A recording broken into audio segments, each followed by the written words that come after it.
রবীন্দ্রনাথ, কবি অংশুমান কর। শিলাইদহ ভাবে আপনি ওদের, জোড়াসাঁকো ভাবে আপনি এদের। বিশ্বভারতী ভেবেছিল জর্জ বিশ্বাসের নন, আপনি তাদের। রবীন্দ্রনাথ, আপনি আসলে কার?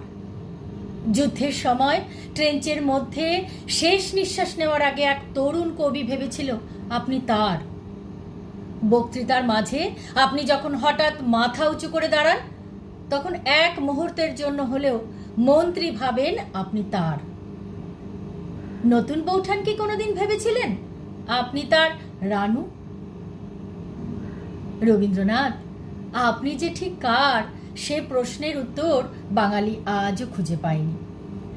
দাদামশাই ভাবেন আপনি গোড়ার রচয়িতা, আপনি তার। বাবা ভাবেন আপনি বানিয়েছেন শ্রীনিকেতন, আপনি তার।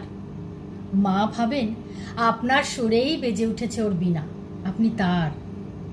ভীরু কিশোরী যে মুখ ফুটে বলতে পারেনি, শুধু চিরকুটে লিখে দিয়েছে হাতখানি ওই বাড়িয়ে আনো, দাও গো আমায়। ধরবো তারে, ভরবো তারে, রাখবো তারে সাথে, সেও মনে করে আপনি তার। আর কফি হাউসের টেবিল চাপড়ে রাগী তরুণ ঘোষণা করেন আপনি আসলে মাত্রাবৃত্তের। যতজন বাঙালি ততজন রবীন্দ্রনাথ। শুধু একদিন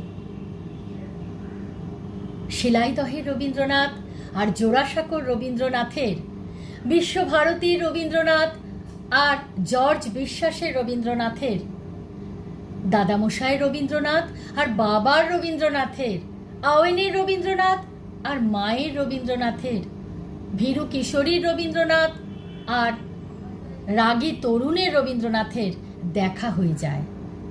সেই দিন 25শে বৈশাখ। সেই দিন 25শে বৈশাখ। নমস্কার।